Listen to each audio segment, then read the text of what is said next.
Understand. Trying to protest and the fires broke out. Look out for the secret agents, they be planted in the crowd. Said it's civil unrest, but you sleep so sound like you don't hear the screams when we catching beat down. Staying quiet when they killing niggas, but you speak loud when we ride. Got opinions coming from a place of place sicker than the COVID. How they did them on the ground. Speaking of the COVID, it's still going around. Won't you tell me about the looting? What's that really all about? Cause they throw away black lives like paper towels plus unemployment rate. What, 40 million now? Killed a man in broad day. Might never see a trial. We just want to break chains like slaves in the South. Started in the North End, but we in the downtown. Riot cops try to block, now we got a showdown.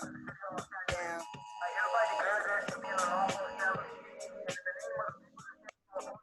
You should have been downtown. The people are rising. We thought it was a lockdown. They opened the fire. The bullets flying. Who said it was a lockdown? Goddamn. Turn on YouTube, dog. Look how they do us. Knee on our necks, bullets and backs, stimulus checks, strictly for blacks. History repeating. People scared to eat a chicken. Everybody going vegan, what they put in it. Look at the world we living in. They got a shook in it. You go on, you jog, then your color might get you took in it. The man in the mirror can't look away. You gotta look at it. Black lives matter. So what it means when they shoot at it. Generation genocide. What happened to Enterprise? That the man infiltrated. Black Panther re-energized. Ain't nothing to figure out. They trying to kill us out. If I take a nail, see my fist, I'm a killer now. Just think, bullshit, you gotta filter out. Are you really ready for the smoke like a Swisher House?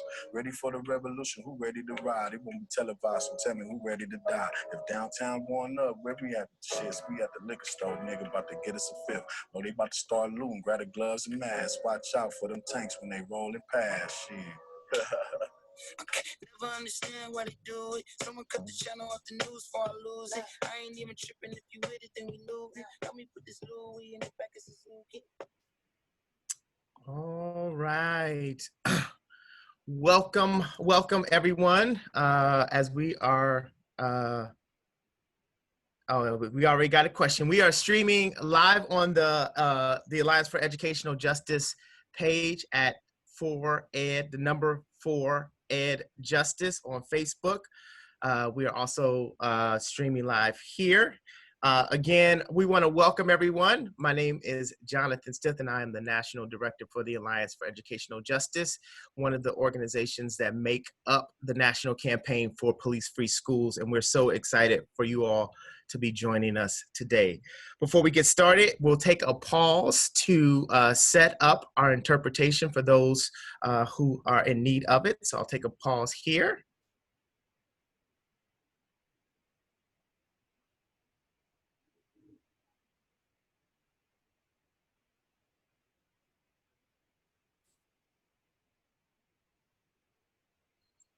Who's coming on to announce the interpretation line? Oh, there we go.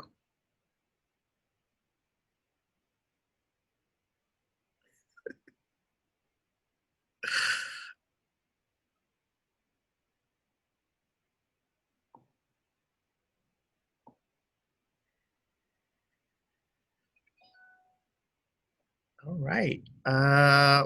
Well, let's see. The interpretation, if you need interpretation in Spanish, you can go to the bottom of your screen. There should be a globe symbol that says interpretation, and click on that, and that should take you into the room. I don't know what else we should do right here. I think we're, oh, you need code. I see what happened. All right, we are still working this. All right, boom, we got it. You're now co-host.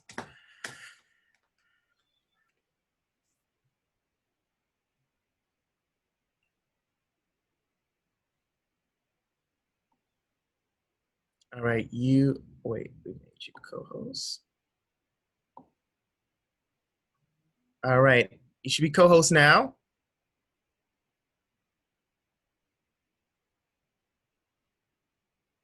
Still no?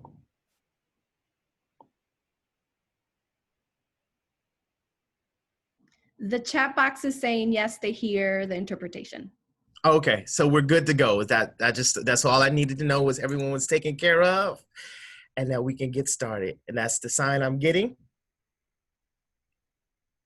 Yes. All right.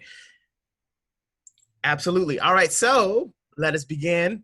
So again, we want to thank everyone for coming out this evening or afternoon or whatever part of the day it is and whatever part of the world you are coming to us from. And we wanted to let you all know that there is a set of folks.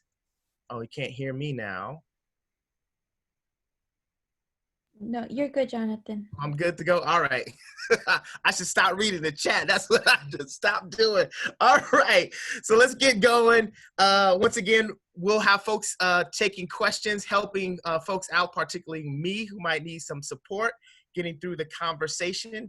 If you have questions, please feel free to drop them in the chat box or use the question and answer function at the bottom of your screen.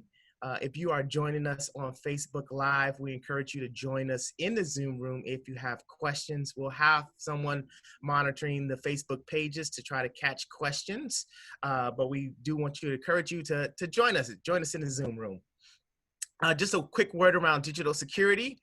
We are practicing the practice of We Keep Us Safe. So this is an oppression-free zone that we want to try to establish and build while we are with each other. And so comments of intolerance, oppression will not be tolerated, and folks will be removed from the Zoom if that is the case, if that's your intention. And if you see that happening, please let one of us know so that we can help intervene.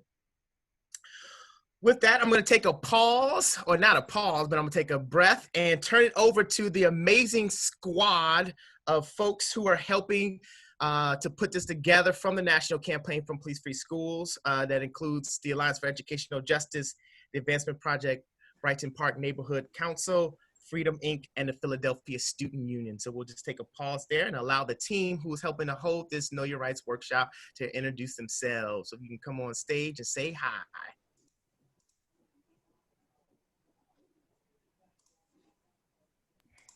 I guess I could start. Hello, everyone. Hola a todos. Me llamo Andrea Ortiz. I'm lead organizer with the Brighton Park Neighborhood Council. All right, and then let's go alphabetical order for the Advancement Project. Who is joining us from AP? Hi, everyone. Jessica Alcantara, staff attorney at Advancement Project. We're very excited to be with everyone today and to talk about all the surveillance that's going on in our schools. The team has been working super hard to bring this to you, and we're so excited to do it with BPNC, Freedom Inc., and PSU. All right, on to Mighty Madison and Freedom Inc. Introduce yourselves, squad. Hi, everyone. This is Zhong Mo. My pronouns are she, her, hers. And yeah, I am joining from Freedom Inc. So thank you for having us. And then last but not certainly least, that crew from the Philadelphia Student Union. Go ahead and introduce yourselves to our audience. Hi, my name is Kawia Powers, and I'm a member of the Philadelphia Student Union. My name is Sinai Browning, and I'm also a member of the Philadelphia Student Union. All right, and then we got Maria Fernandez on Ghost Crew in the back, who also will be helping to field questions and keep us steady and on time and getting this together. So how do we arrive at this point? For many of us in the Alliance for Educational Justice and part of the National Campaign for Police-Free Schools, this has been a long journey for police-free schools.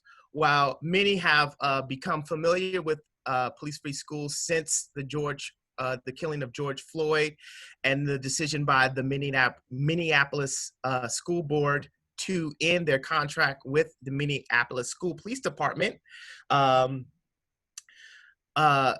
for many of us, this has been a longer journey. For a lot of the organizations, maybe a 10, 20-year journey of really challenging the presence of police in schools and their role in education. For the Alliance, a watershed moment or transformative moment for us in the campaign was the 2015 assault at Spring Valley, where we saw school resource officer, and the only resource that they bring is violence, Ben Fields, choke Shakara and slam her across the room, while Nia Kinney a student at that time organized basically what was a cop watching school and then tried to intervene and stop the assault that was happening. Many young people across the country witnessed that. Many of the members, the youth leaders of the Alliance, were moved by that and took it upon themselves to really mount what would become a national participatory defense campaign of Naya and Shakara, as well as other students who began to also record incidents of school police violence called assault ads and posting them to build out a national campaign and a movement to really challenge and win the removal of policing from our schools. And you can read a lot of that history in the We Came to Learn report. You can pick that up at wecametolearn.com. And what we know and what the report talks about is that we have seen school systems adjust to the campaigns and organizing of young people to try to continue discriminatory discipline and punitive practices. And so we understand that while schools may not be in session, what we are finding is that the school to prison pipeline has extended itself into our homes through online learning and student surveillance. And we believe that this is the next iteration of the school to prison pipeline, school policing, and surveillance. And while we continue to do online learning, our purpose here is to really try to equip young people and families with the information around digital surveillance, share what questions to ask school districts, and how to organize for police-free schools, even while online and under COVID. What we're going to be up to today is our workshop is going to be broken down into 4 parts. The first part will just be an introduction, which we are in now. You've heard a little bit about the National Campaign for Police-Free Schools. We'll get into a little bit of history of policing and surveillance and control. Our second part is we'll talk about surveillance in schools before COVID-19. We understand student surveillance and monitoring is a practice that began before COVID. We'll talk about some of what we know around social media monitoring, facial recognition technology that was being used. Then our third part of our workshop will go into surveillance during COVID-19. We'll look at some what's been happening with online learning, student surveillance, as well as student speech and search rights. Of course, we're organizers, and what we do is organize. So we're not asking you not only to know your rights, but to figure out how we become a call to action together to make sure that students and their families are protected from the school to prison pipeline and policing. Before we get started, we want to offer a grounding frame to the workshop. Oh, go back. Again, why offer a Know Your Rights workshop? We're offering a Know Your Rights workshop not because we believe that young people's actions should be controlled. In fact, we believe that young people need to be protected and families need to be protected from the harm of state violence that comes through digital surveillance. And we must work actively to limit the ways schools and police departments enter our homes. And part of what we want to do is also offer a definition. Again, we hear a lot of people talking about police-free schools using the hashtag, and that is exciting and encouraging for us. But we also want to make sure that you all and everyone who is using the hashtag is clear about what we mean when we say police-free schools. And for us, police-free schools, and this was a definition developed by the organizations part of the National Campaign for Police-Free Schools in December. And we have defined police-free schools as dismantling school policing infrastructure, culture, and practice, ending school militarization and surveillance, and building a new liberatory education. So not only are we clear about what we are against and what we're trying to end, but also for the sake of what and towards what end. For those of us in the campaign and in its leadership, we understand ourselves as abolitionists. And when we understand abolition as the ending of systems of oppression. And when we look at the school to prison pipeline and its impact on Black and brown families and other oppressed youth, we have to understand it as state violence and as a system of oppression. So as abolitionists, we are practitioners of a world that does not exist, a world without prisons, without jails, and law enforcement and institutions that criminalize and profit off the criminalization of Black people, immigrants, youth, indigenous youth, and youth of color at all intersections. and that is a politic that grounds us. So with that, we have made it through our first part, and I am so excited to turn over our next portion of our program to our two fabulous organizers from the Philadelphia Student Union who are walking in the tradition of strong Black organizing women, Asada, Nuhanda, Ella Baker. They are the next generation carrying forward that tradition, and they will take us forward into the history of surveillance and control. Take it away, Philadelphia Student Union. Hi, everyone. Once again, my name is Kawia Powers, and today I will be talking about surveillance and the history of surveillance and policing. So, in the entire history of the United States, surveillance has been used as a means to control anyone who wasn't white. People of color, and especially Black people, have been under surveillance for centuries. Beginning with slave patrols, the first police forces, white power structures have monitored, pursued, and persecuted those they considered enemies of the state, including people like Ida B. Wells and W.E.B. Du Bois. But most explicit, oh my God, I'm sorry, y'all. But most explicit use of technological infrastructures to support state surveillance was during the civil rights and Black Power movements. Under the government of COINTELPRO, we saw the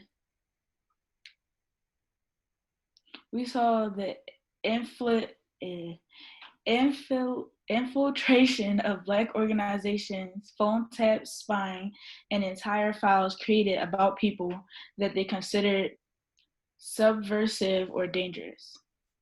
It is not a coincidence that generations of Black people and people of color have been surveilled by the government. Surveillance is a tool of white supremacy and used as a means of social control and repression.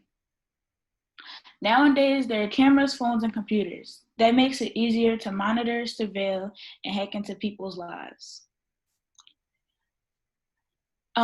This part right here is coming from me, stuff that I've realized that happens in my own community. Us as Black students in a Black community are over-policed and surveilled. Without living in Center City,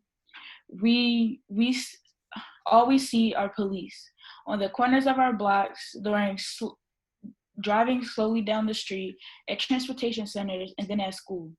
This is too much for a young student to go through. We see this every day, and this is something that our mentality just cannot handle.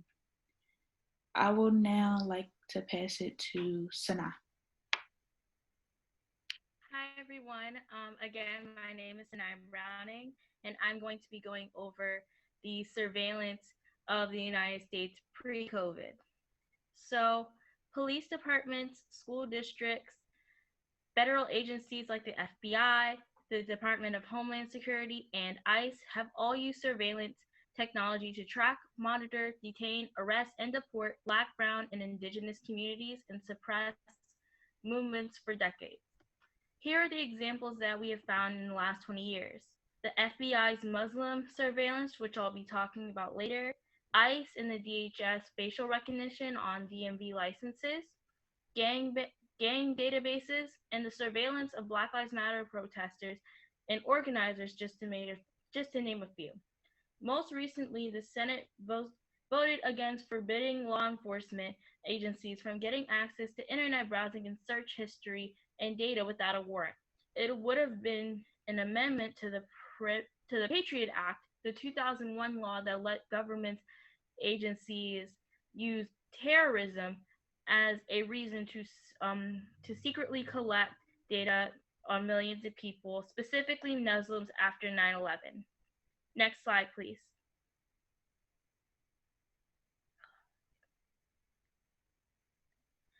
We can expect and are already seeing the increase of policing and surveillance in our communities under the guise of protecting people against coronavirus. But we know that means that Black people, communities of color, will face more policing. We have already seen examples of our people being violently arrested for not wearing masks and disproportionately ticketed for not social distancing. Kawia? Sorry, I was on mute myself. Some other tactics we are seeing includes police, school police, and military enforcing social distancing. Thermal scanners, our temperature is no longer private information. Contact tracing, geolocation, using our cell phones to track our movement and location, and facial recognition. Don't believe the hype. These policing and surveillance tactics do not keep us safe. They are using COVID-19 to build a more invasive and well-funded surveillance infrastructure. We're now. Oh wait, sorry. Hold on. I wanted to add one little thing. Um, in Philadelphia, there have been people pulled off of buses, trains, and off of any form of transportation for not wearing a mask. Yet our transportation system used to have signs up at the beginning of the pandemic that said we provide masks, like it would be so where the little paper route things used to be, they said there would be masks in there, but every time you get on the bus, there were never any. So they blame us for getting confused at the fact that we thought we could go on a bus and grab a mask and we would get pulled off the bus. This happened at the beginning of the pandemic when we had a major mask shortage, which didn't allow a lot of people to get masks in enough time because there weren't enough being made at one time. So we had to go through so many obstacles to try and get to where we had to go using public transportation without being able to find a mask that we could rely on that worked for us. And now we're going to I would like to kick it off to Jessica from the Advancement Project to share specifically how school districts have used surveillance technology before the pandemic and what they are doing now with online learning. Thank you, Kawia and Sanai. We're gonna everyone give a virtual round of applause for the two ladies from PSU. Thank you. So I'm not going to talk about the entire universe of surveillance because that would be, we'd be here all day and probably for the rest of the week and longer. But we're going to focus on two main technologies. And the first surveillance technology I'll talk about is social media monitoring. This is a phrase that refers to exactly what it says, the monitoring and surveillance of people's social media. So many school districts, and to be clear again, I'm talking about these things in the context of prior to COVID. These are things that existed prior to the pandemic. Many school districts across the country have contracted with companies to monitor students' social media apps like Facebook, Twitter, Instagram, Snapchat, TikTok, whatever other thing the youngins are doing now that I have no idea what they are.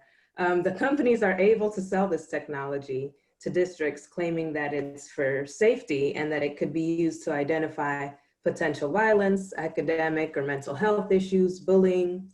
And the companies say this, but there's absolutely no evidence to actually back that up, right? On top of that, the software is terrible at recognizing humor, sarcasm, slang, languages other than English.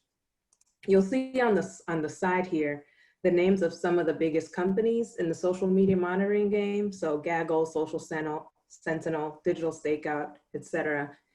And unfortunately, we're seeing widespread growth in the use of these technologies, particularly as districts respond to the work of the thousands of young people over the summer who demanded police-free schools.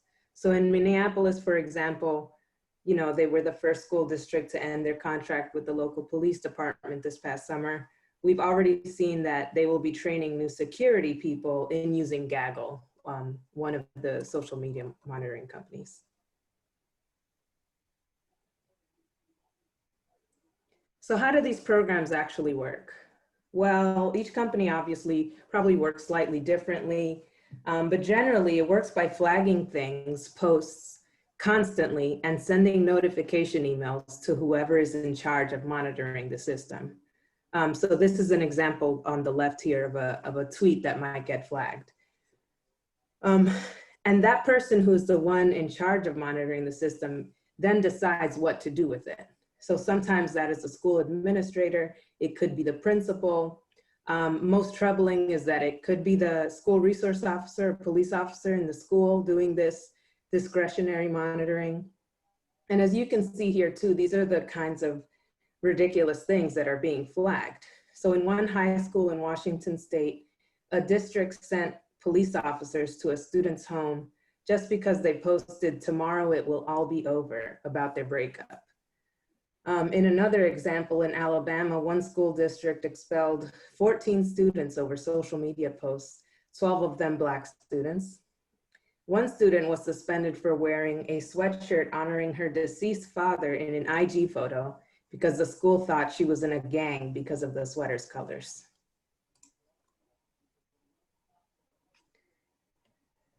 So I'll talk real quick, move on to another terrible technology that's out there now, and that's been growing again rapidly in the past few years, just like social media monitoring, facial recognition technology. This refers to software that can identify faces in photos or videos and scans them against a database of people. So there are many companies in the facial recognition business, including Amazon and Microsoft and others, like you can see at the bottom of the slide. And there are so many problems with this technology. First of all, it was created based on an adult white man, right? It's still very inaccurate when identifying children, women, people of color, trans and gender nonconforming people. Besides the fact that the technology essentially doesn't really work on the vast majority of people, it's also a violation of people's privacy, right? Shouldn't someone, you know, in theory, be allowed to come and go as they please without being watched and identified by whoever may be watching? There's also little to no guidance on how all of this information is kept, right? Who has access to that database that can identify and misidentify people? So given all of these negatives, thank goodness, it's no wonder that people are fighting back against the use of this technology. Unfortunately though, facial recognition technology companies also know there's much money to be made from the education sector and have targeted school districts specifically to be their customers. In one school district that employed the technology, a student who had been expelled went to his sister's graduation, and he was seen on the school's cameras and was then escorted out by the sheriff's deputy because the district had put him on a watch list that banned him from school property. So he basically missed his own sister's graduation. And in both this example and the social media monitoring ones, we can already see that not only is the technology itself faulty, right, but it's being used to criminalize and punish students for no reason, right? And on top of that, you add that to the fact that schools are also involving police officers and law enforcement in their use of these technologies, which we already know means worse outcomes for our communities. Fortunately, the fight to ban facial recognition is happening live in many of our cities. 4 major cities so far have banned the use of facial recognition: Oakland, San Francisco, Boston, and Portland. The most recent move by the City Council in Portland prohibits city agencies, which include school districts, as well as private companies from using it in public areas. So it's different from the other ones because it's the first one to also prohibit private companies from using it in public spaces. And so while something like this obviously doesn't end the total surveillance of students, it's a start, and definitely one of the things, if you're listening to this webinar wondering what you should be doing, that's an organizing, asterisk this part as an organizing opportunity, because if you live in a city that I did not just mention, then it's a good proactive thing to try to enact. So you may be wondering, why are school districts getting all this technology? Well, unfortunately, like with many other things in our society, the answer comes down to money. These companies are very good at selling their product. They know exactly how to tap into the fears that schools have about safety. And we see this happen, right, whenever there's been a school shooting. The education sector is worth billions of dollars. There's a lot of money to be made across all aspects of education in the United States, from the textbooks that are created for students to the computers schools use, and companies know this. So in addition, as technology advances, we know that it gets better and cheaper, like how a flat screen TV 25 years ago cost thousands of dollars, and today you can get one for $200 on Black Friday, which I did last year. The same goes for these social media monitoring and facial recognition technologies, right? It's relatively cheap for school districts to get this tech. Some school districts have gotten it for $10,000 a year. Compared to the cost of a teacher or a school police officer, for example, it is relatively cheap. And some companies even give away the technology for free, letting the school districts test it out with free trials. One school district in New York State paid $1.4 million for their facial recognition technology. And this was more expensive because they had to buy the entire system, like the cameras and the other hardware that would be used. Presumably for schools that already have cameras, if they're already having that kind of system set up, it's most likely much cheaper to get this tech because they may be able to just get the software, right, and not have to buy the cameras too. Unfortunately for our communities, right, it's cheaper for schools to invest in creating a surveilled police state in the schools than actually investing in the holistic development of young people in real safety. And so it's against this backdrop of surveillance that we move to where we find ourselves now. This pandemic has already fundamentally changed life for us in the US in so many ways.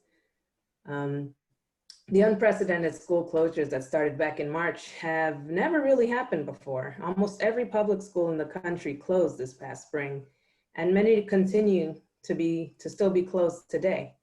So even in school districts where schools have physically reopened for this school year, there's been a switch to remote or online learning or some kind of hybrid.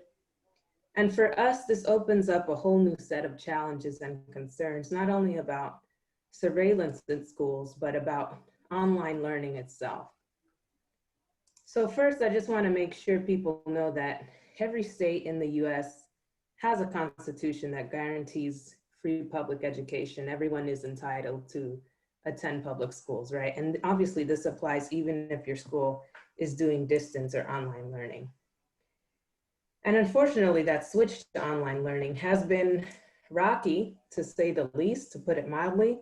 And unfortunately, we're seeing many of our most vulnerable students fall behind in their schooling.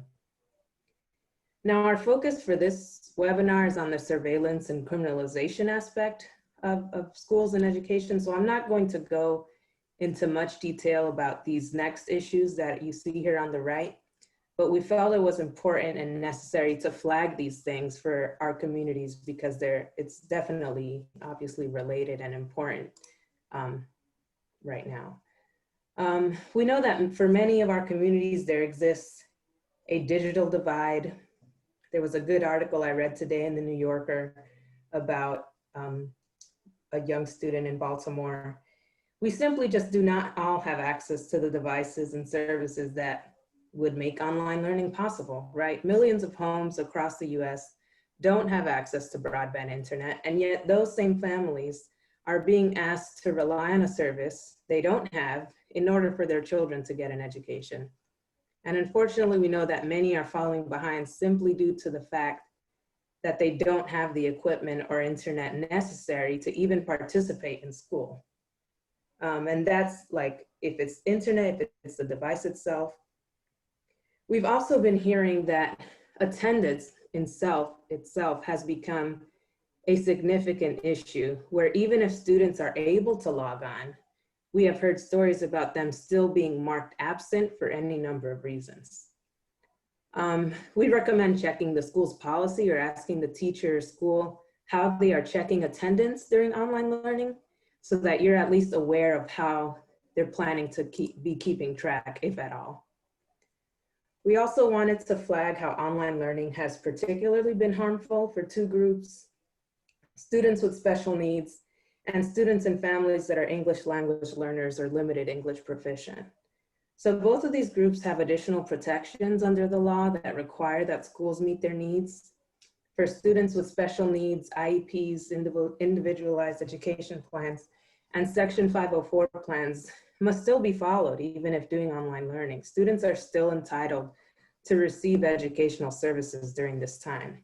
Similar for families that are LEP, limited English proficient, or English language learners, schools should be providing documents and other materials in the language that the parent or guardian understands. If a child does not speak English or has a guardian who speaks another language, if the school is providing technology, then that should be accessible in the language the student or adult understands as well, right? And if you think that your school has not been meeting your students' needs, we would recommend you document any and all communication you have with the school and connect with a local youth organizing group for support. Like, luckily, if you're in Philadelphia or Madison or Chicago, you can connect with one of our wonderful groups that are on this webinar. And so with the move to online learning, we've seen some troubling shifts as school districts try to adapt. Some school districts have decided that in order to enforce attendance and chronic absences, what people are calling virtual truancy, that they are using or considering using school resource officers, police officers, to go door to door to find these students. So as people fighting for police-free schools, we obviously vehemently reject and oppose this practice. And so if this is something happening in your local school district, please reach out to us or any of the groups on this call or local organizing groups, because this is something we would absolutely try to fight against. So one of our big concerns, I know I'm talking a lot. I hope everyone is still with me here. I can't see people, but hopefully you're still paying attention. One of our big concerns with the shift to online learning is related to the use of data.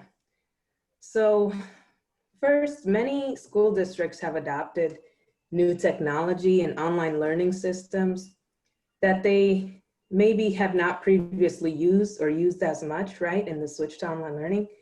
We're concerned that because of the urgency, there has not been enough vetting, research, or guidance about the use of these technologies.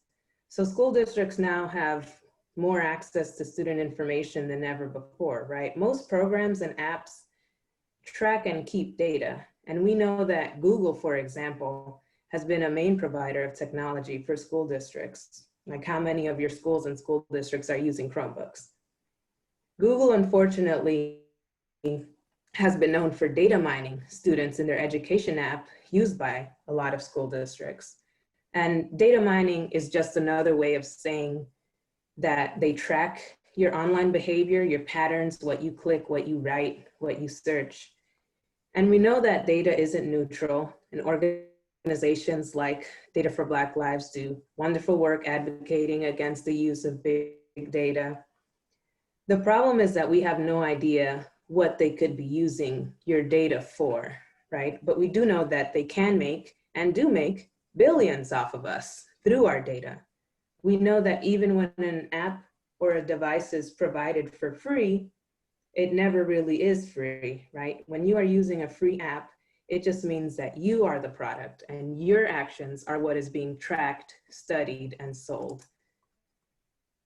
So of course we have many questions about what is going on now. What kinds of data are schools keeping, right? Who has access to that data?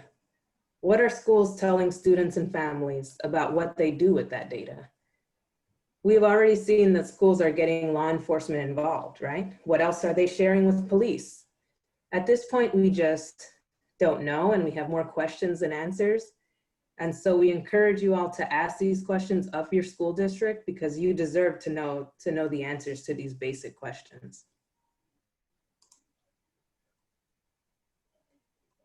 So in the switch to online learning, many school districts sought to provide students with a laptop or other device, since many did not have any on which they could do schoolwork. So what happens in situations where a student got a laptop or tablet from the school to do online learning with? Can the school monitor the schoolwork or other things the student might do on the device?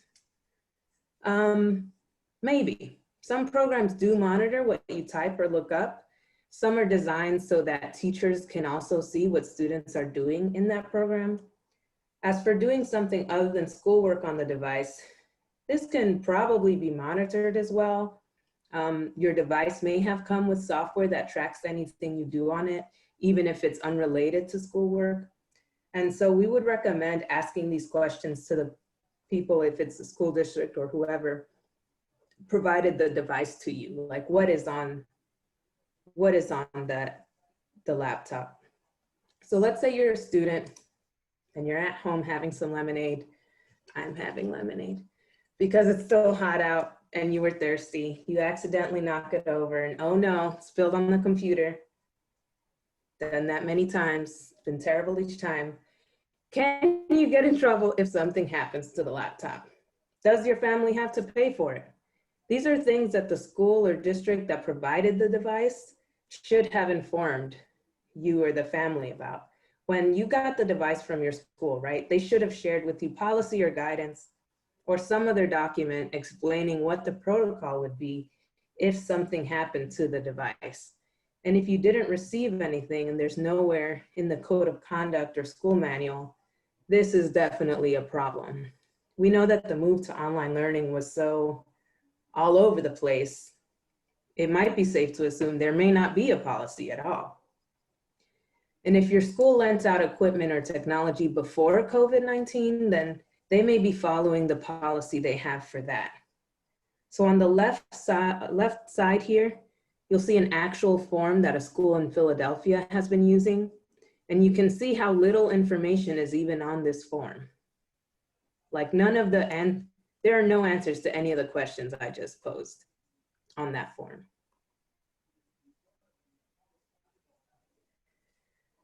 So what if students are using their own computer, tablet, their own device to do that schoolwork on? Your school can probably still monitor that schoolwork because again, even if it's your own device, it depends on the programs that the school uses and whether or not they're tracking your activity or data through that program.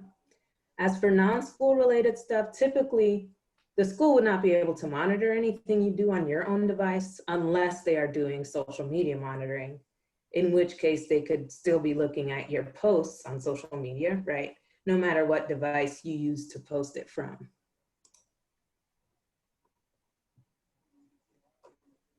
So online learning has also ushered in the widespread use of applications like Zoom. We're all on Zoom right now. I'm using my camera feature. We have heard of some cases in which schools are making students use the video function of their computers when they do online learning. So if this is something a teacher is requiring, ask them to give you the policy that says that rule. Schools have no way, again, we just talked about the digital divide. Schools have no way to control the types of devices students are using or the types of internet. For some connections, video just won't work. And students should not be penalized for not using video. I mean, some students simply wouldn't even be able to use a computer, much less video on top of that, right? Connections just aren't good in some places. And it's really unreasonable for a teacher or school to be requiring that. We've also heard troubling stories about teachers requiring classes to be recorded. Not only does this have the same issues as the requiring students to turn on their cameras, but further, children are minors and an adult should have to consent for their image to be recorded. Did someone give consent for those recordings to take place? Did you sign anything at the beginning of the school year giving the school that permission to record your child? If you do not consent, then tell the teacher at the school that you do not consent to video recording. We recommend digging into this practice and asking questions, especially if you're a parent, student, or even if you're a teacher being required to do this, because who will have access to that recording? why do they want it recorded? Like you're essentially recording children. For what purpose? In the event that students are using their video camera, be aware of what is in the background before you go live, students. There have already been a few cases in which the teacher thought they saw a gun in the background of the student's home that ended up being a toy or a BB gun. I think we'll hear more about that later. And they proceeded to call police on that child, right? And you may think this is outrageous, but what we are seeing is how even during online learning, students are being criminalized, including by their own teachers, right? So similar to pre-COVID. Students' homes, however, are not school buildings, and it's ridiculous for schools to apply rules specific to on-campus settings to virtual learning in people's own homes. So it's no surprise to us, though, that the same forces that criminalize and demonize Black and Brown children in schools have also made the jump to online learning. So I'm gonna take a break from speaking right now and pass it over to representatives from BPNC and Freedom Inc., who are joining us and are going to share more about some student experiences and what they're seeing in their communities. Thank you for that, Jessica. That was really, really good. I'm like laying out everything that's been going on. So hi everyone, again, my name is Zhong. My pronouns are she, her, hers. And I am joining everyone here from Madison, Wisconsin with Freedom Inc. And we wanted to really share some student experiences during this next section. So between the end of the last school year and the beginning of this one, we are already seeing the dangers of surveillance in schools. Two stories that we want to highlight today are that of Grace in Michigan and Isaiah in Colorado Springs. Grace, who is a 15-year-old Black girl, was sent to juvenile detention center in June because a judge ruled that not completing her online homework violated her probation. Grace had already been pushed into and trapped in a criminal legal system that perpetuates violence and control. On top of being monitored regularly by the probation system, she was also being monitored by her online schooling. It took organizing to liberate Grace from juvenile detention in a time when COVID-19 was spreading rapidly in jails, prisons, and detention centers. But what is not lost on us is the interagency monitoring that is happening with students and the dangerous consequences that come from that and online learning. So that is about Grace. And I'm gonna pass it on to Andrea to talk about Isaiah. Thank you so much. Hello everyone, Andrea, she, ella. I'm going to be talking about Isaiah Elliott, who is a 12-year-old Black student from Colorado Springs. He was playing with a toy Nerf gun during his online art classes. The school ended up calling the police on him, and as a result, he was suspended for 5 days and now has a record with the El Paso County Sheriff's Office and a mark on his school disciplinary paperwork saying that he brought a replica of a firearm to school. But again, he wasn't in school. He was in his home during his art class with the Nerf gun. And this is not the only story that we're hearing about the monitoring of students. Like, we are also deeply concerned about what we continue that we continue to hear stories similar to this. Something similar happening here in Chicago, for example, where students are messing around. They have like BB guns at home and are messing around and showing it on their screen.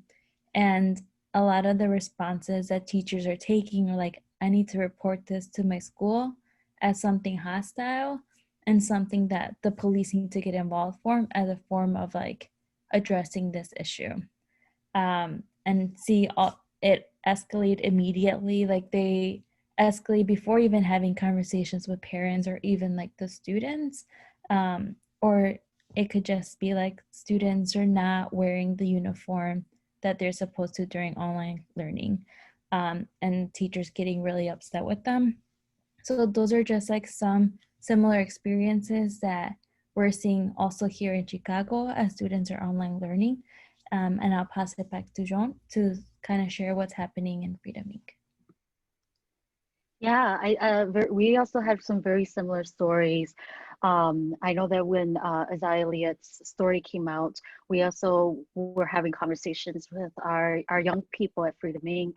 And some of them also shared like how that was also showing up in their online classrooms where students are just, you know, like they're at home, they have their toys or their parents also have stuff, and teachers end up seeing these things in the screen and end up calling like the cops on the students, right? So we're also like seeing very similar stories and experiences here. We've also are definitely having a lot of issues similar to what Jessica has shared earlier around like requiring that students turn on their cameras, right? Like they absolutely have to turn on their cameras. And then just around like being, what is it, receiving punishments, right? If they're not turning on their cameras, if they're not present in the ways that the teachers want them to be, right? And that is wrong, and that they must be reported for those incidents and things.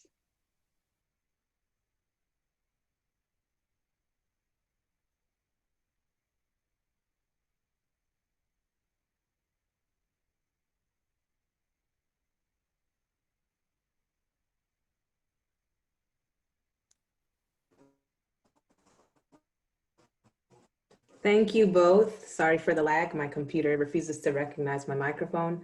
Thank you both for sharing those stories with us. It's really troubling that it's so widespread. You know, you're not even in the same city and you're hearing very similar stories all across the country. So back to social media monitoring, the same issues that we saw before the pandemic continue to exist, right, during this time of online learning. And if your school is doing social media monitoring, then they can see the student's social media, again, no matter what device the student is using. In terms of whether students can get in trouble for social media posts now or before the pandemic, unfortunately, schools do have some leeway in what they can discipline students for. So it is possible to get in trouble, for students to get in trouble for something the school finds on social media, right? In addition, if the activity disrupts the school environment, they can most likely regulate it, even if it's something they post on the weekend or outside of school hours. So you're probably wondering by now, how do I even know if my school or school district is doing social media monitoring or facial recognition technology or any of the other things that I've mentioned so far?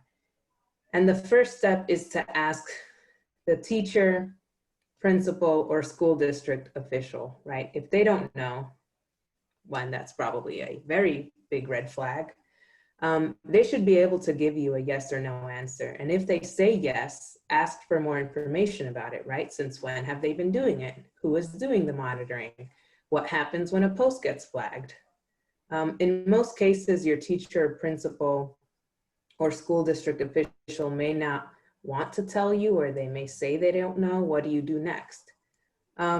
We'd say the next step would be to try to find your school board meeting notes or agendas, because these technology companies are outside vendors, right? The school district needs to contract with them in order to get this technology. For most school districts, this means that the school board has to vote on this contract. And many school districts post their school board meeting notes and agendas online, making it easier for you to search.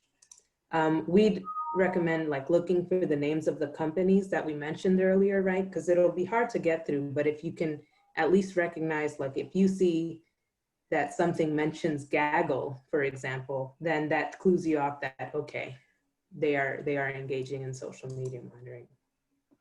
If you're still not finding anything, or you did find out that your school district has it and want a copy of the contract so you can see what it says, you can always file a public information request, or Freedom of Information Act request, whatever it's called in your state.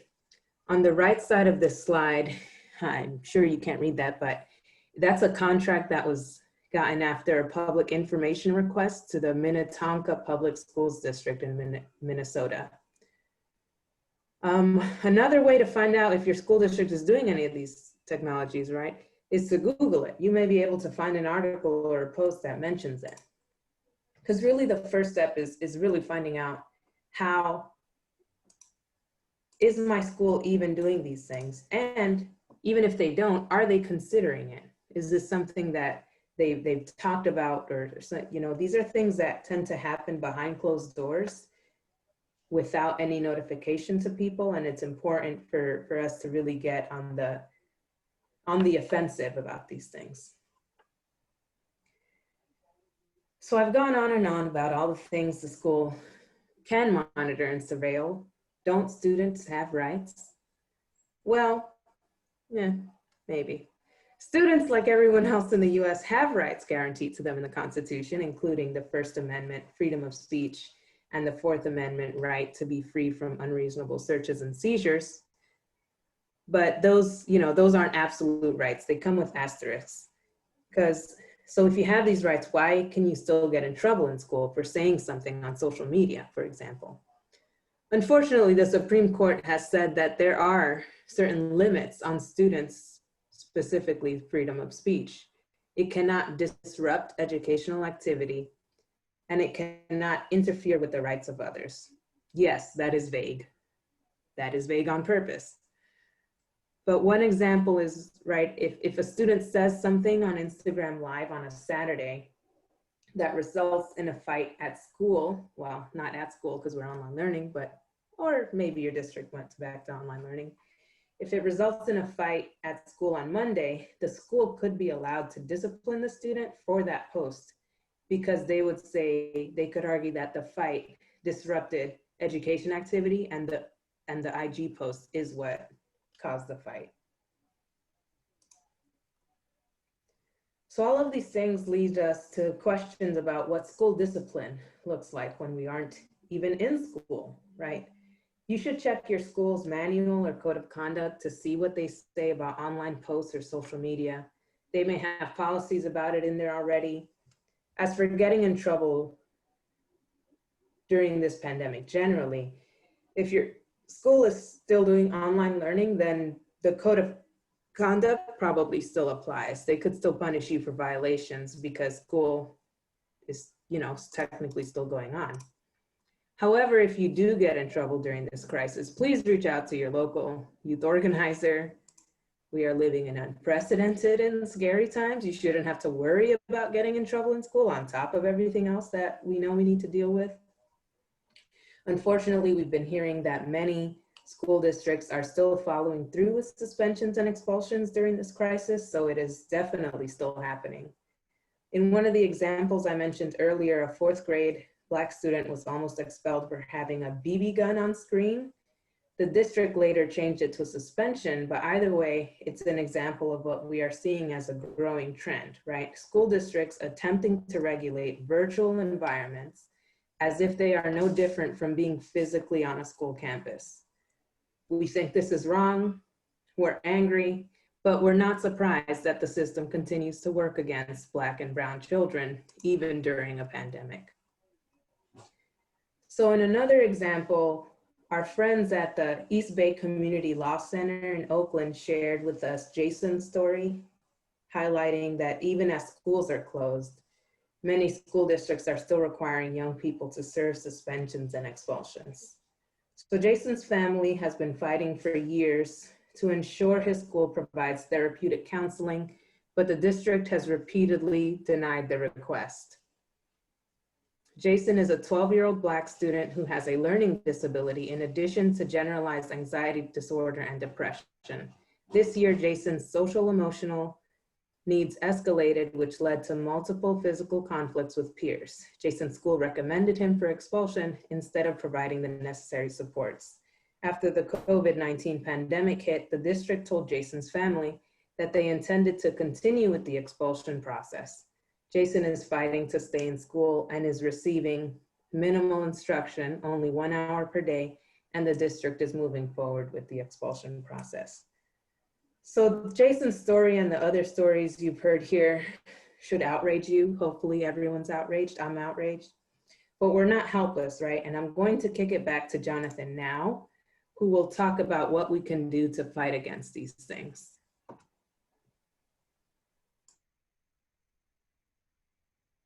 All right, thank you for that, Jessica. All that great lawyer knowledge. While we titled this workshop, Know Your Rights, we also have to know our reality, and that we can only have the rights, it seems, in this particular country, around the stuff that we are able to organize to protect and defend those rights. Those are the only rights that we have. So while we've laid out what feels like should be the legal parameters for school districts, we know from our own personal experience and experience of our family members, and what brings us to this particular workshop is that even though students have rights, those rights get ignored, trampled upon, disregarded for the sake of. And so there are things that we need to do to protect ourselves, to protect the young people that we care about. And the first thing that we would advise folks to do is to begin to document school policies and practices. So you've heard some of the stories that I've lifted up. We know that there are many more Graces out there. We know that there are many more Isaiahs happening. And then the more that we can document these stories, these incidents, that helps us to get into one of our Ds that we say in the campaign of delegitimizing, delegitimizing the fact that there is still policing happening even though students are not in class. Our second one is to collect youth stories. Again, here we want to look at and hear from students and from families around the use, the discriminatory use of practices under COVID used to continue to extend the school to prison pipeline. And then our last one, our last Know Your Right, our last Know Your step in our knowing our reality is to organize. And like I said at the beginning, we are only going to have the rights that we are organized to take and to keep. And so as Jessica has been saying, get in contact with your local youth organizing group or education justice movement organization. There are a lot of networks all over the country that have affiliates that would be ready to help you organize to really protect the rights of students and their families from policing and punitive school discipline. Next slide. So where do we go from here? Well, before we start to organize, as they say on flights, we need to put on our safety mask first. Any form of community self-defense, whether online or in person, starts with self. And so we have a couple of tips that we're asking folks to consider doing to help decrease the likelihood of surveillance, or at least make it more difficult and challenging for school systems and the police to do so. So our first one is to keep your social media profiles private. I know you're expecting to get that blue check any day now. Until you get that blue check, we recommend that you keep your social media profiles private. As we've heard from stories of young people in Chicago, we know the Chicago School District actually has a police officer whose sole job it is to monitor the social media of students, and we are sure that other school districts are engaged in such practice. So we're recommending that people keep their social media profiles private. When you are not using it or don't have to be on camera, we're asking folks to use the old practice of putting a Post-it or something over the camera like I just did now as a way when it's not used. So just covering your camera. Again, we know stories of how companies and technology is able to record us even when we don't think the camera's on, the camera actually can be on and be recording or be cut on remotely. So we recommend people, again, be in the practice of covering their camera when it's not in use. A third one, again, is to assume that anything that you post can and will be looked at your school district and law enforcement. Again, we've heard stories of young people posting sad posts around a TV show. I think it was Twilight was the story or something like that. It couldn't have been Twilight. That feels really old. But but there was a young person that we know have made a post around something that was really sad, that was monitored and resulted in a police officer showing up at their door to do a wellness check. So assume everything that you're posting, that your young person is posting, is being looked at by your school district and or law enforcement. Our fourth one is that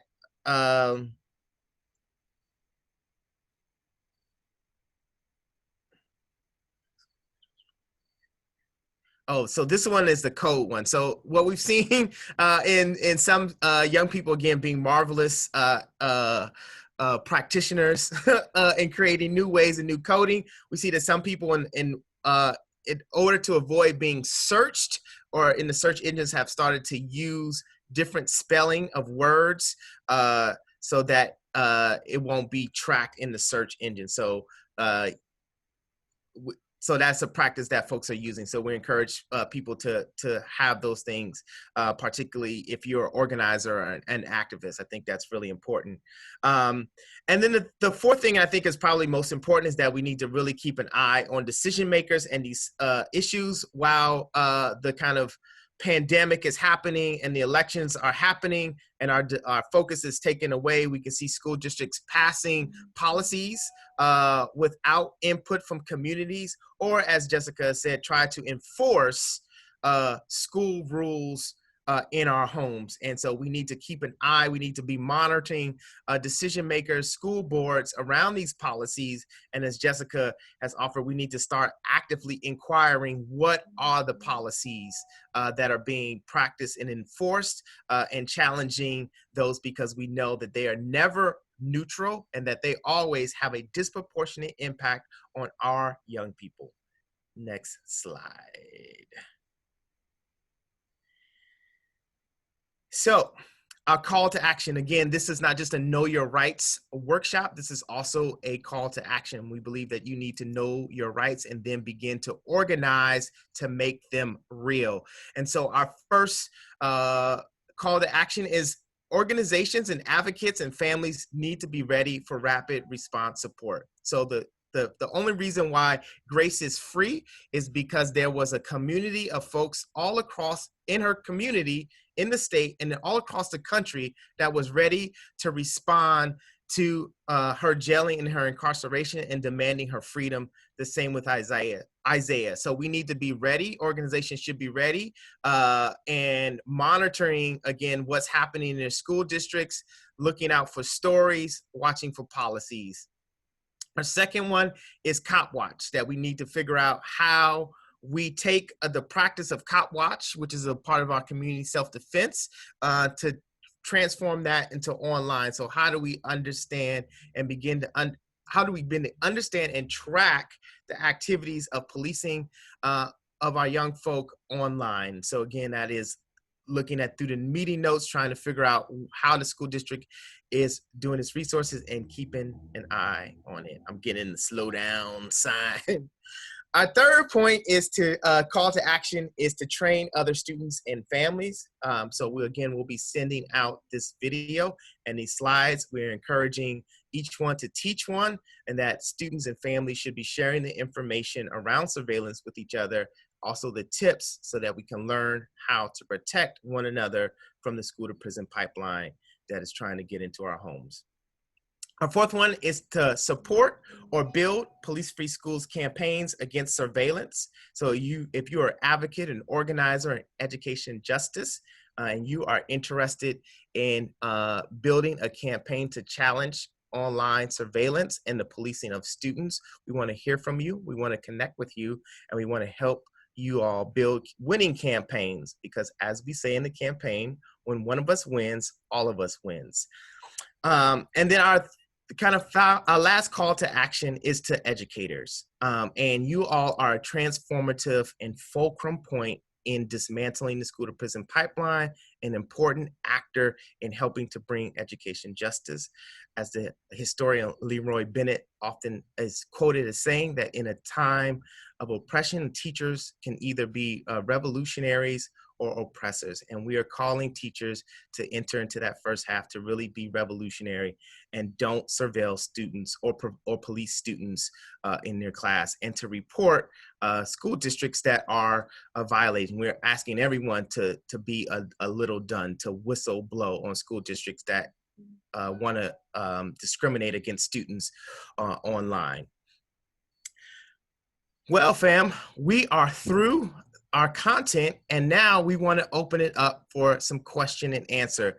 We already see we have 2 questions in the box. So if you have a question that you want to ask the panelists around anything that you've heard so far, now is the time. And with that, I am going to turn it over to Jessica, I believe, who just jumped on camera to take our first 3 questions.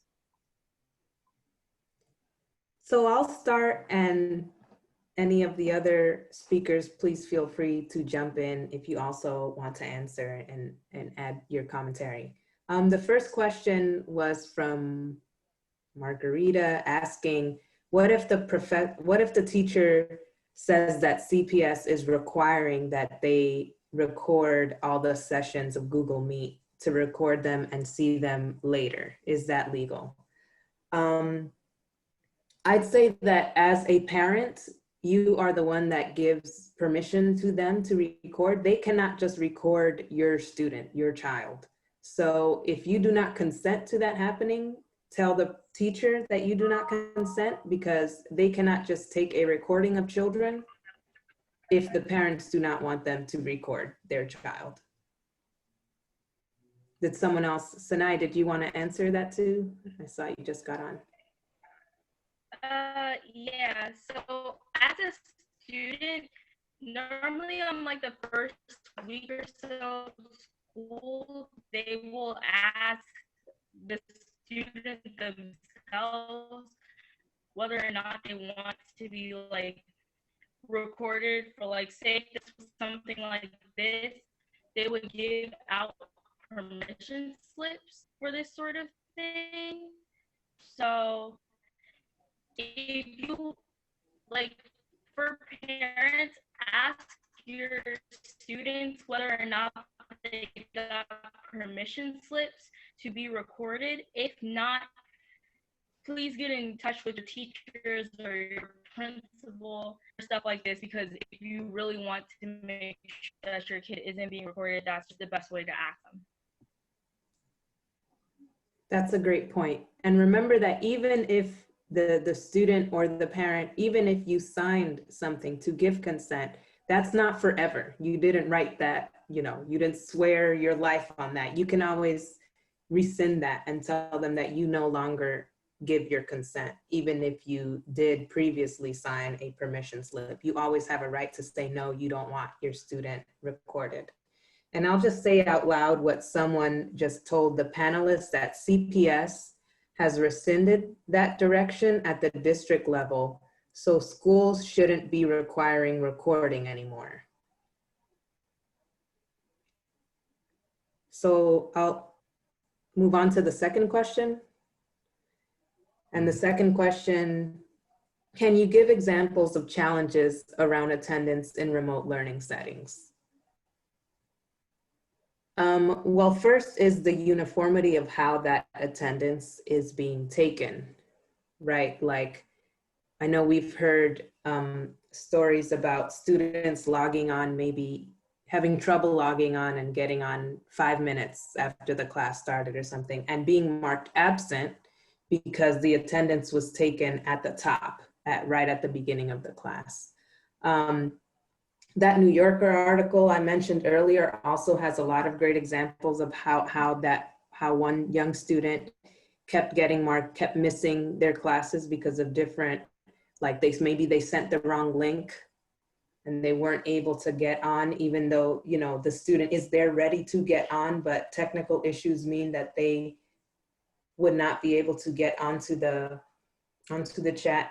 And really there's no, if we were all in physical school, students went to their regular classes, attendance is, you say the name, the child responds, you see the child, right? That's how attendance would be taken. that doesn't really translate exactly to the virtual space, right? Because even if, you know, you take attendance at a certain time, that doesn't mean that the child can be on or can stay on the class for the entire time period of the class. And how are they actually measuring that, right? Like if a student is able to log on for the first 10 minutes, but then is somehow kicked off, does that count as having attended the class? I don't have an answer to that question. This is a hypothetical, but these are the kinds of basically no clarity around how these things are happening. I don't know if anyone else wanted to talk about the attendance, examples of challenges around attendance in remote learning settings.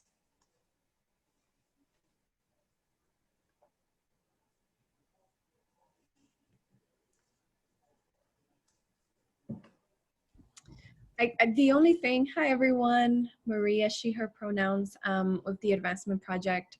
I think the only thing that I would add is that part of one of the biggest issues that we're concerned about with attendance and the monitoring of attendance is that districts have at the end of last year, some districts, and we're concerned that some districts now are going to do that, have used police, so school resource officers, school police, to try to track young people. And we know that that is dangerous for not just young people, but young people's families, because it's a cop knocking on their door. So I think always being, being our eyes and ears on the ground and helping us to figure out what exactly cops are doing in this particular moment feels also really important, and connected to Jonathan's point around Cop Watch. Tell us what the police are doing so that we can support organizing on the ground to stop that, particularly as it relates to attendance. Exactly. That's the virtual truancy that I mentioned earlier, right? That even with all these troubles getting online, school districts are still using that to penalize students and call cops, or call, in Massachusetts, they're calling Child Protective Services. You know, all these things that, again, we're in a pandemic. There are a million reasons why someone may not log on to a digital platform, right? I've had trouble this week with my internet logging on to my own meetings. I can't imagine, you know, if you're 7 years old trying to figure out how your Chromebook works and there's 3 different links that you're supposed to follow, you know, like there needs to be more just discretion, right? For how things are really operating during this time.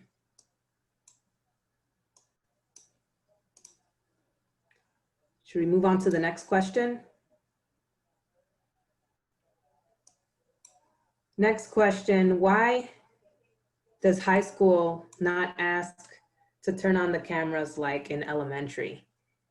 I think this is about Chicago, and I think the answer to this is CPS should not be recording anyone anymore. So even if you are in, well, this is not, oh, good, Andrea, great, someone else take this question. Go ahead.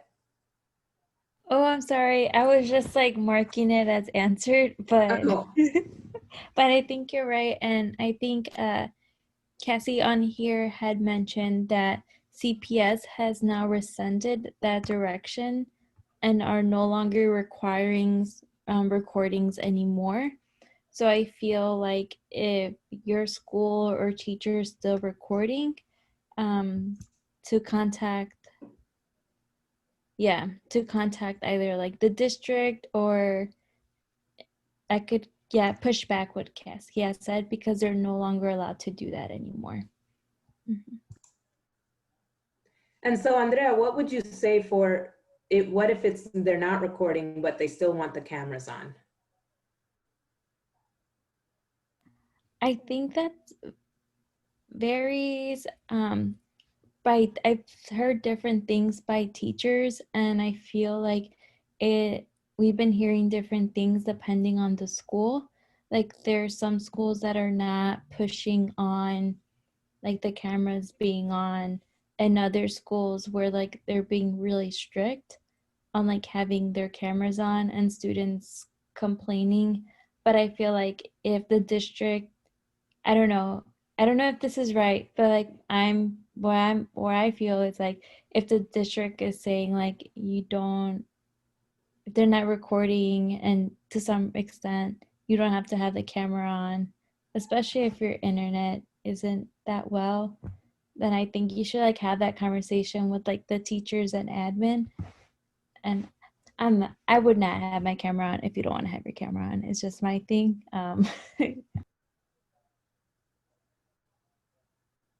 I would agree with that. If you're the parent and you don't want your child's camera to be on, I think that's something that you should be you should be able to decide for your child, and maybe talk to the teacher and explain to them that you will not be having your child have the camera on for whatever reason. And I think what this question gets at is that there's no real streamlined policy that prepared us for this moment. So schools are doing, some districts, they may be encouraging educators to ensure that students at whatever level, elementary, middle, or high school, to turn on their cameras. Some it's by school.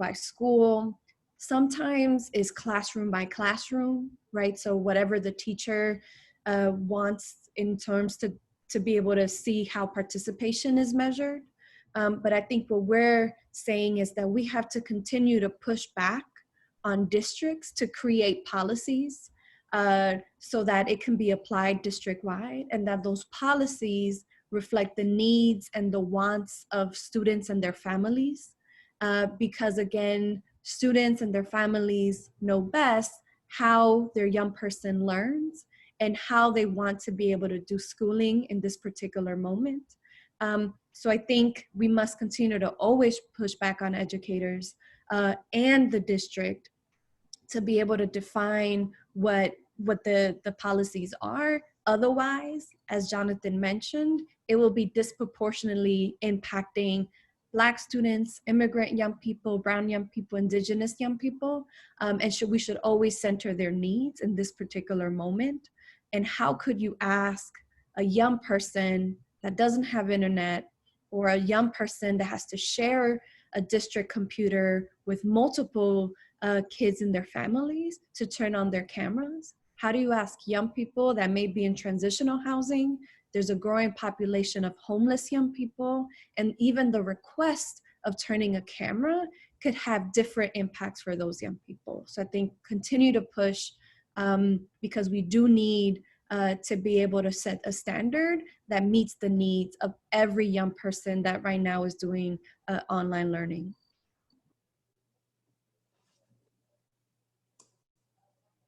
Thank you for that answer. We have a few more questions in the queue here. I'm gonna skip the first two because I'll answer it right after, because this third one is very quick. For CPS students specifically, the laptops that are being borrowed can possibly surveil the students and what they're searching. Yes, they can possibly surveil the students and what they're searching. And these first two questions that we have here are both kind of related. How do you push back on these policies? One of these questions says that their school does use a platform that monitors activity on school issued devices, take this ethical use of this platform very seriously, and they've been encouraged to use this platform. How can they best address these concerns with administrators? And in the other one, the district uses Gaggle for added safeguards while students use Microsoft Teams and OneDrive, and they've heard of students being tracked even after school hours, example, using their Teams account for gaming. How do you push back on these policies? I mean, to highlight all these things that we've been mentioning on this webinar, the reality is that a lot of people don't know what they're signing when they sign up for these programs. You know, Gaggle, Google, all of the programs, they're not exactly sharing hey, we're going to monitor your students. We're going to actually keep and track activity about all their use and data, activity and data, when they enter into these contracts, right? So some, you know, the school board members or people that are entering into these agreements sometimes simply don't know the scope of what is going to be entailed. And the people using this technology don't necessarily know those things either, know the extent of like, okay, what are there privacy concerns? Are there data concerns? Are there these other things?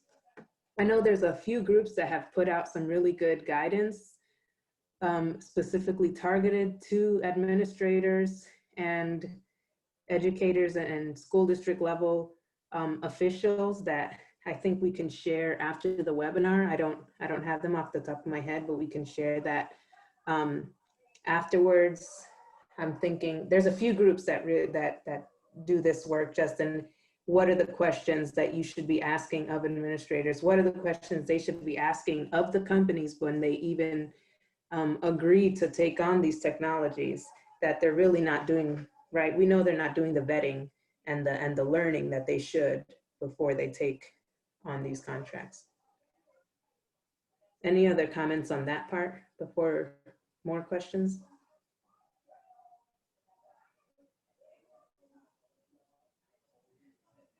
So someone asked, so there's no rule that exists for all the schools equally? Every school does what they want? Yeah, basically. That's what we're saying. Like teachers, as you're hearing from everyone who's spoken right now, I mean, teachers have discretion on whether, like the camera issue, apparently teachers have this discretion. And even if school districts have a policy, which most likely they don't, other than the other than the recording policy that we just heard CPS rescinded, most likely there is no policy at all on the district level on whether teachers should be using cameras or things like that. And so, yeah, a lot of time it is up to the principal, the school leaders to really decide how strict or how flexible they're going to be on these things, unfortunately.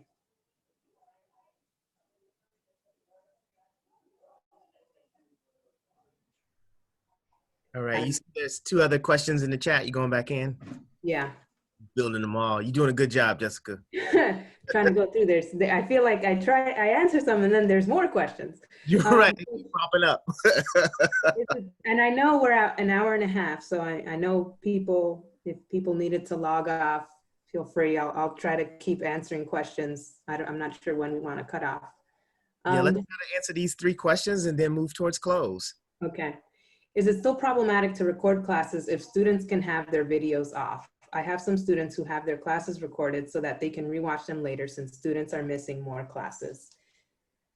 Again, I think this is about consent. If they're not recording their faces, they're still recording voices, right? If there's student participation. So I think if you are parents and that's a concern for you, I think you still have the right to, if you don't even want your child's voice to be recorded, because again, what are they using other than, that's great that the video would be available later for students to watch, but then what happens to the recording? Are they going to keep it forever? Where does it go? Who has the right to see it? You know, there's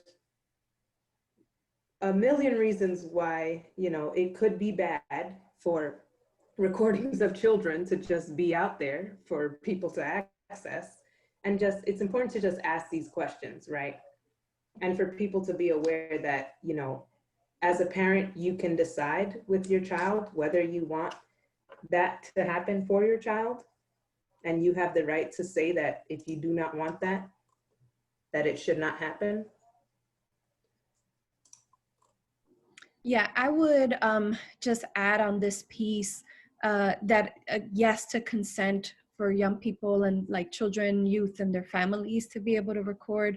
But I think the larger question is what Jessica just talked about, is the use of these videos later on. There's no guarantee that the videos will be deleted. There's no guarantee.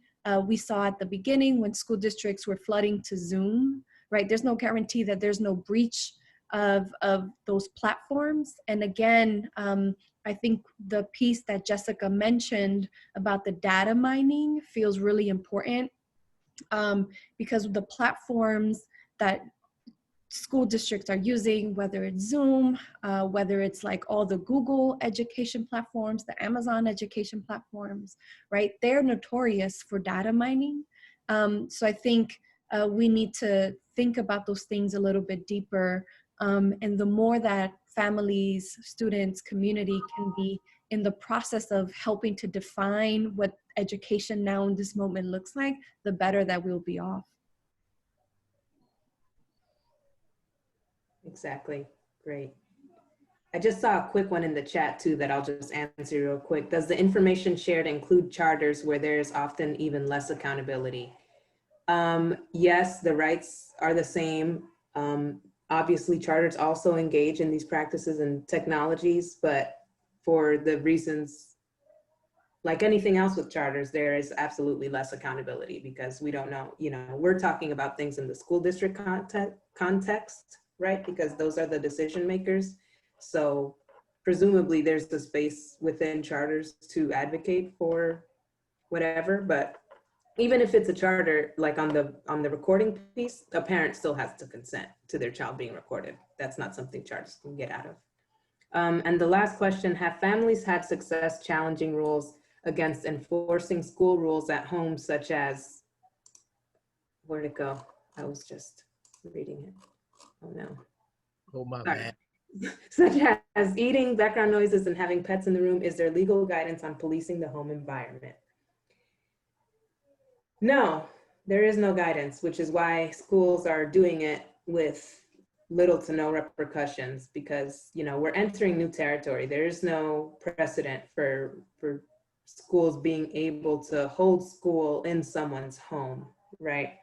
So I don't know if anyone else on the line has had success challenging rules against like eating, background noises, having pets.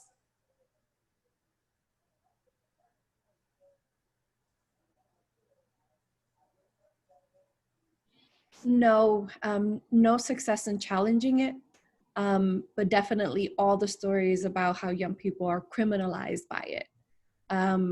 So we heard stories about dress code, around mandating that students have shoes on, the story that broke around the pajamas. And, we are also hearing stories around hair and hairstyles, right, which was a big problem when school was in person. So I think absolutely these are one of the things that we would want organizers, advocates, families to be vigilant about. And I think for us as the campaign is absolutely something that we want to move forward with, in terms of helping to move districts to stop doing those things. And that's the opportunity, really, is that there aren't really policies on these things, which means you are in a great position to be able to advocate for the creation of those policies and what you want to see, right? Because again, we do not believe that homes should be regulated as if they are schools. They are not schools. You can do whatever you want in your house. It is not a school campus.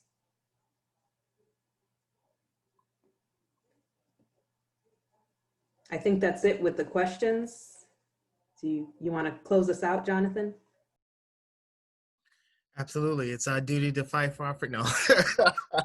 All right. So we are at our close. Again, we want to thank you all for sticking with us through this 90 minutes and really soaking in, taking in a lot of information around what's happening and being a commitment to protecting young people from the school to prison pipeline. So our charge is clear. As we've said, our charge is as the organizer, the eternal organizer, Kwame Ture says we must organize, organize, organize, and that the rights that young people will have will be the ones that we organize them to have. And so we're encouraging everyone to stay connected with us through the hashtag Police Free Schools, to follow the various projects and organizations that were presented here online on Facebook or your favorite social media platform. So for the the Alliance for Educational Justice is at 4Ed Justice. The Advancement Project, Brighton Park Neighborhood Council, Freedom Inc., Philadelphia Student Union, and you can grab a copy of the We Came to Learn report at wecametolearn.com. Also, you can keep track of the Police Free Schools movement and campaigns at policefreeschools.org. Again, we'll be sending out the recording of this presentation. It's been on the AJ Facebook page, so you can find it there, as well as the recording and a list of resources. Again, as you've heard and we've iterated kind of several times over, we are just beginning this process of really understanding online learning, student surveillance, and how the school to prison pipeline is going digital and is making its way into our homes. We don't pretend to have all the answers, but we do know that the one answer is for us to organize and to organize together. And so we welcome folks' brilliant ideas in organizing. We want to be in connection with you all.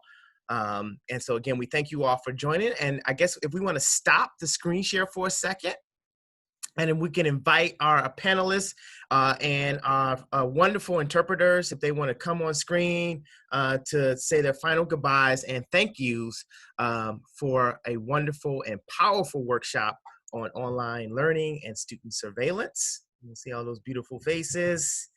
Thank you all so much for your work, for your stories. Thank you all for joining us. We hope this workshop was useful to your organizing. And again, helping us to win police-free schools and ending the school to prison pipeline. We're complete, fam.